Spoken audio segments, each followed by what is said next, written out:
Hi, welcome to A1R Radio. I'm Anna Olsen, your host with my show and my segment, Insights into Consciousness, every Tuesday, 1:30 Pacific Standard Time.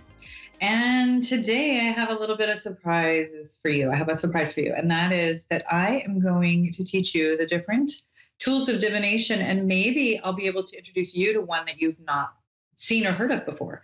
And that's my hope, is that I just educate people on how this works, and that there are a lot of myths about, like, let's say cards. So I have some cards here. There are a lot of myths that they are, something negative or a tool of something bad, or, there's all sorts of interesting conversations out there. And I just want to debunk some of these myths. And I want to stop that, like, tyranny, basically, of miseducation and people being scared of things that could actually be a really wonderful, positive tool for them. And this is just a reminder to you that it doesn't matter where you are or what you have in your hand or what is in your surroundings. If you are on a low, hateful, negative, fearful, fill in the blank, shameful vibe, that is what you will attract. That's what we all attract, no matter what, because our electromagnetic field and our thoughts and our consciousness are so powerful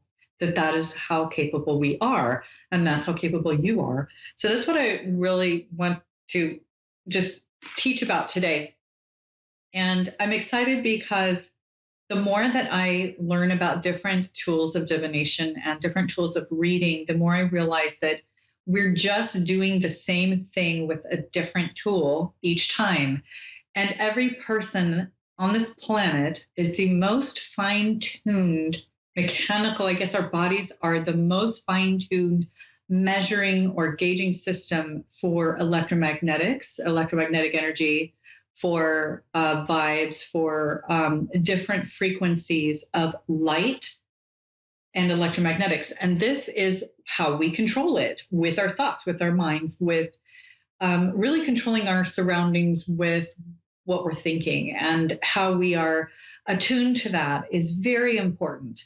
So it can make or break a situation with your loved one. It can make or break, your vibe when you're in a job interview. It can make or break a moment that you have in a relationship with your significant other. And it's Valentine's Day is coming up. So that's another reason why I really want to get into these different modes of divination and how to measure this, because this has a lot to do with love, and Valentine's Day and love are so intricately connected. And I'm going to do more my show next week on love. But today I just want to really reiterate that the most positive vibe to bring into your space while doing anything, whether that be a reading or a conversation with somebody or an interview for a job or what have you, is to bring in love and to just stay with that. It's the best way for something to go well, to invite love into that electromagnetic field, that energy. And our shadow self, our bodies, our frustrations will want to push love away. And I think it's about having a balance of bringing your higher self in and introducing love to your shadow self, and letting spirit guides and angels and whatever entity you really hold your heart to, allowing that energy to be positive and to allow love into your electromagnetic field. It can really make your worst day better. It can heal grief. It can give you all the answers that you need. And it really does create these wonderful bridges into your space and your environment, which is really your kingdom or queendom. It's like your environment. It is going to obey what you say and what you think. Words are very powerful. Our thoughts are very powerful. And the more it is difficult to control that, the more you're being tried, learning, and growing. And growing does hurt. We know that kids grow, they hurt, they have growing pains. Well, us adults do the same thing, not just emotionally and mentally, but also spiritually. That sometimes when things get difficult, things are trying, things are just, you're at your max and you're just barely hanging on, but you'll make it, asking others for help and connecting with your fellow humans and really just getting that heart chakra bridge developed there with our brothers and our sisters, and really making sure that we ask for support and help, which people love to do. I mean, people love to feel useful. People love to help as long as you're not overdoing it or asking too much. So that said, I really would like to, first of all, go into a couple of ways that we can connect with the divine and use tools of divination to receive messages from spirit. And we're here in these bodies. We have a very limited ability to understand the world around us. We have had a lot of memories taken from us. We have to figure out a lot of things the hard way. And we've always been promised by spirit, and people can call it God, Christ. They can call it, they can talk about Virgin Mary, the goddesses, and all of that. There are many different entities, Buddha. There's so many different entities that people follow. And I want to tell you that I don't have, like a conversation about how that's wrong. I think that each person is doing what they need to do on their journey where they are with what they have. And that's okay. Not only is that okay, that's perfect. And we need that guidance from our guides, whatever they look like. On the other side, in the spirit world, I have learned through this work that the spirits on the other side, the people who have passed, the ascended masters, the saints, the angels, they are just as diverse as the different types of people on the planet now. I mean, it only makes sense. There are different races, cultures. They have different jobs. They're from different backgrounds. And we are falling into the same paths that they took, perhaps, in different ways, where we have different cultures. We get to learn from each other rather than judge each other. It's a really great way to learn in this lifetime so that we can take those lessons on throughout our lifetime, leave a legacy for the rest of our offspring, and take that into the eternities where it matters even more than we could possibly even realize in this plane, in this time dispensation, with these mortal minds, brains, and limitations that we've been given that we get to master. So we're piloting these bodies. We need help from our spirit guides. We need guidance. I have been elated and honored to bring message from spirit and people's specific spirit guides to help them through their journey. And not only do I love doing it, I love learning from it. So every time that somebody else has their spirit guide or their loved one who's passed come through and give them messages, I am in the meantime learning things that I feel are so mind-blowingly amazing and educational that I cannot imagine a more interesting, diverse, or loving job on this planet. I'm sure they exist, and I'm sure that there are different things that other people have experienced that could equate or come close to this. But to tell you the truth, as long as we're in that love and above frequency from the divine and from our thoughts and our electromagnetic fields, it is the best work I can imagine. That said, there are also earth angels for those who don't either feel comfortable doing readings or who are not aware of readings. I've noticed there are nurses, there are pastors, there are bishops, there are priests, there are nuns and mothers and fathers and different people from different walks of life who can also give messages from spirit and sometimes don't even realize that that's what they just did. And to trust when you get those messages to act as an earth angel, you're probably an earth angel more than you realize. And when you can listen to spirit and really put forth an effort to help your fellow man, woman, child, it's amazing the things that can happen. I know I went to, and we've got a flame flicker here, so I always take that seriously. I was at a store yesterday and I was in the checkout line, and I was absolutely drawn to this girl who was putting, the things in the basket. And I was looking at how beautiful and shiny her hair was and how the color complemented her skin, and she had, like brown skin and brown eyes and just absolutely gorgeous. Like the way that her hair framed her face was beautiful. And I just noticed it and thought, oh, how great. She has a good colorist. But I felt the need and the absolute draw to tell her how beautiful she looked that day, and how perfect her hair color was. And we women tend to do that and try to lift each other up anyway. And I definitely support anybody else who supports other women. But I felt drawn to tell her. She was a younger woman, and I told her, your hair, I'm just like over here looking at how beautiful it is. And she was like near tears, and she almost started crying. And she said, I was just thinking today about how I hate the way I look. And she started going. She knew that my compliment was heartfelt. She knew I was connecting with her in some way that was not with the five senses. She felt safe enough and vulnerable enough to tell me that she was feeling horrible about herself, that she hated her hair that morning. She was having a really rough day. And it was really, for me, my personality is that when I get that feedback, it's just more confirmation that what I felt and what I had an instinctual draw to do was the right thing, and that I did the right thing. I didn't just pass her up and think, oh, it's fine. I don't want to sound weird. Or, sometimes people are busy or they're having a bad day and that's what they want to focus on, which is understandable. And it takes some work, but the more that you do it, the more that it, can pan out in a positive way.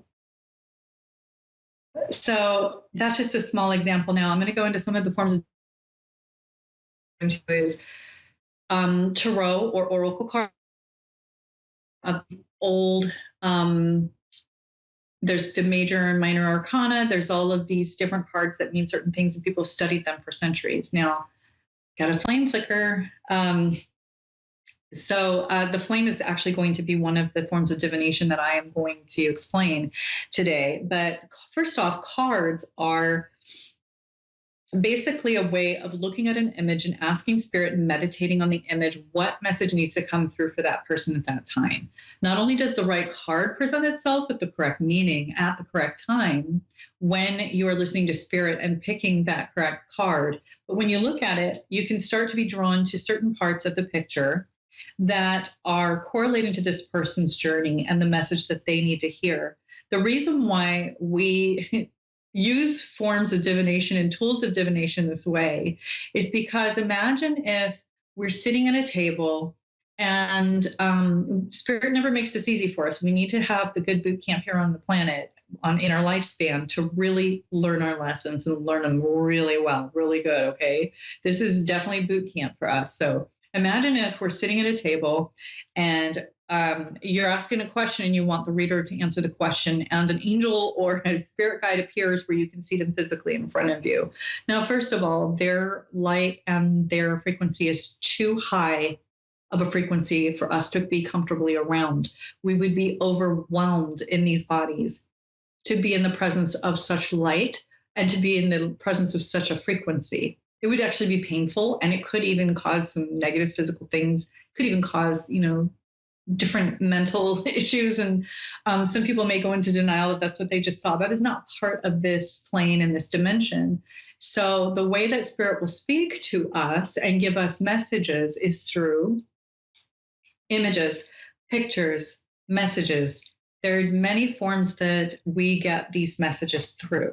Now, pictures is one of them on the cards. That could be a tarot card. There's nothing bad about tarot cards inherently. There's only something bad about the person's mentality, thoughts, consciousness, and intention who's using the card, because that's how we all are in any religious denomination or spiritual practice.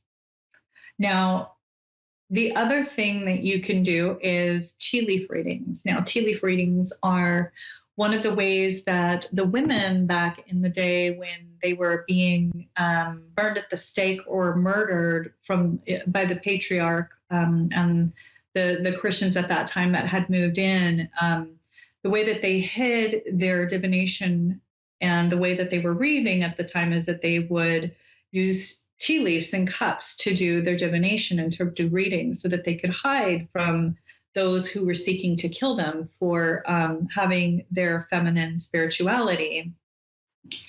And they would be sitting at kitchen tables, or they would be sitting at restaurants or wherever, and they would have their tea in their cup, and it would be loose tea with water. They would drink the tea with the intention of getting message from spirit on what was to keep them safe, to help each other, or to prevent being murdered at the time. And so they would take the wet leaves at the bottom of the cup and turn it over into the saucer or another flat surface.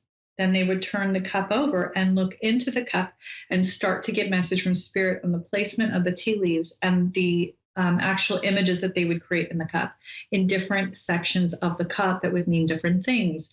There's a whole science behind this. And I have seen the most amazing things in teacups, and I have actually taken pictures of them, and other people see it too. Like a fairy writing a dandelion wish, and I mean, all these different amazing things that are unmistakably the message from spirit. So there's tea leaf readings, there's card and tarot, oracle card readings.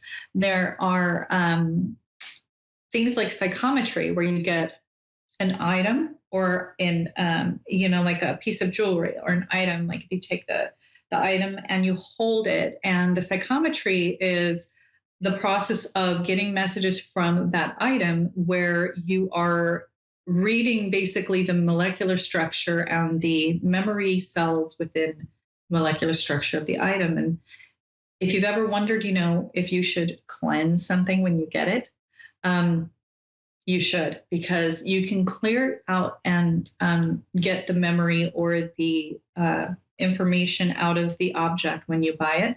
If it's been basically made in a third world country where they're abusing people, or it's through a trade system where people are being harmed or mistreated or something like that, it's really hard to know where it's come from. So it's really good to first of all stop and see if you can feel it before you buy it, and not to buy it if that is from that source.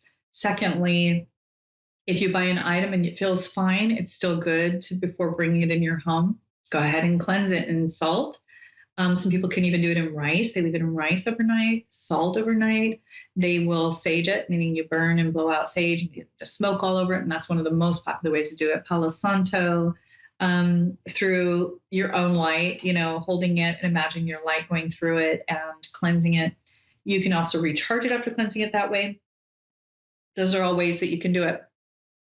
Another lesser known way to do divination, a divination tool, is to use paper. Now I have this paper and it has some lines on it.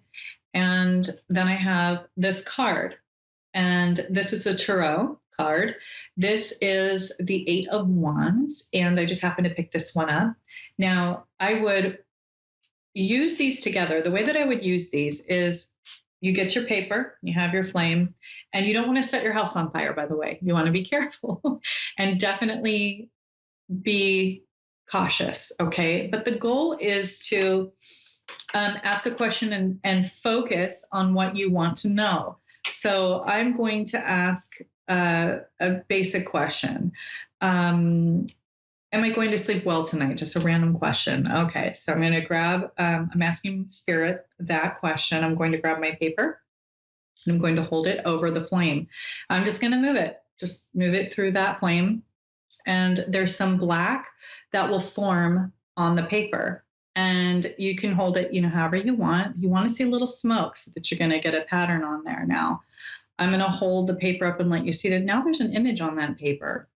Okay, and this is one of the ways that spirit can let you know what's going to happen. And I'm going to back this up just a little. Yeah, so there's an image now on the paper.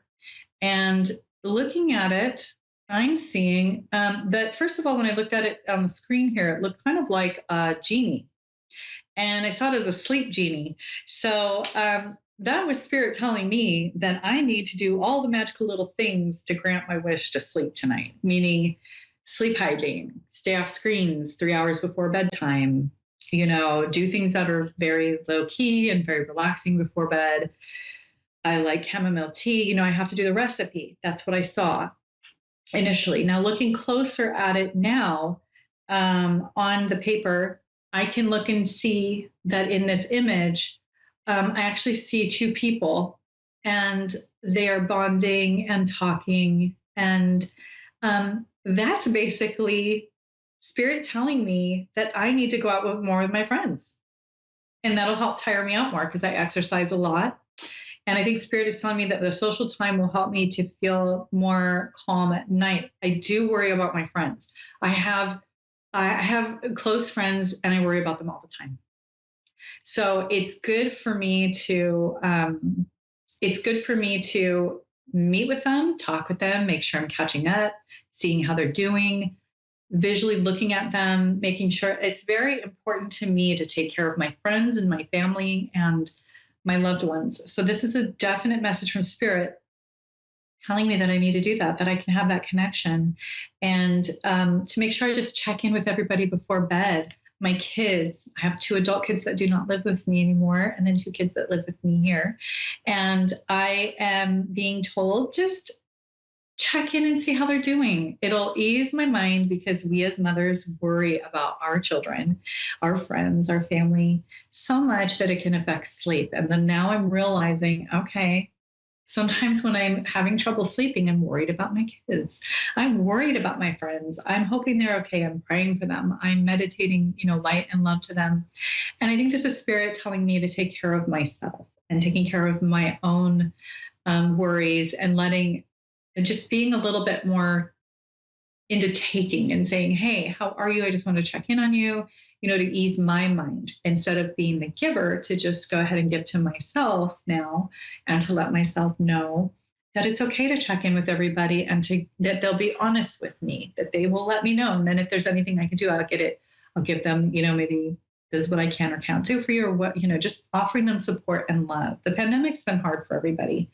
I've heard so many horror stories that, it doesn't surprise me that people will be, first of all, more needy right now or more in need of the social aspect, but also just love and support. So that's the message that I got from the mark on the paper. Okay, that's kind of fun. And then here I have the Eight of Wands. Now, the way that I'm looking at the Eight of Wands is I'm comparing it now to the image from the candle. So I have the Eight of Wands that's showing me a lot of power coming up for me pretty soon. And I have had a lot of things on the table. I've had a lot of things that I've wanted to work on. And then I have this image that looked like a genie. And now I'm looking at the double meaning of the genie from the paper. Because see, this I'm seeing would be the genie's head here. I'm trying to figure this out. The genie's head, his body, his or her body. And then there's, the tail, I guess you could call it like a tail that would come up. So that's basically what I'm seeing. I'm seeing a genie on this image, and I'm seeing the wands. I'm seeing a lot of power, seeing a lot of things coming up, and a lot of power going into the things that I have planned. So I'm very excited about that. I am definitely liking this message from spirit. Now, my question to people who are not really sure about this is, how could this be negative?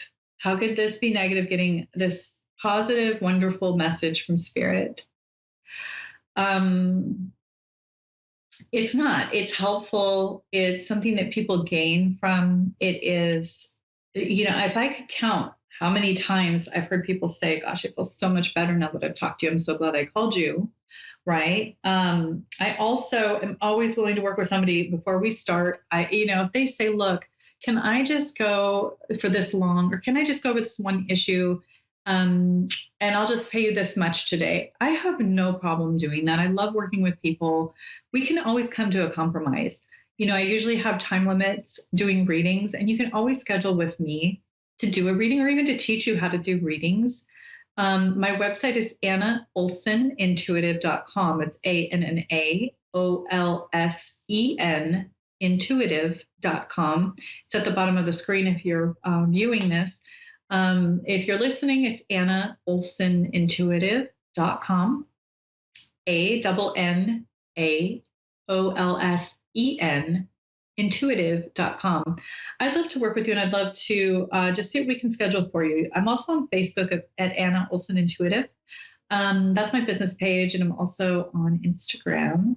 And you could do like the little at sign, and it would be Tiny Medium Queendom on Instagram. So you can reach me there too. You can also instant message me. Facebook's a little more tricky with messages. And on the website, if you want to chat, it's better just to email or call me directly or text. So there's that. The chat doesn't work great. And then the Facebook business page, usually I don't even get those messages, to be honest. Usually the robot kind of takes over and does weird things. So you can always reach me, website, email, phone number, or Instagram is actually the better DM option, if any.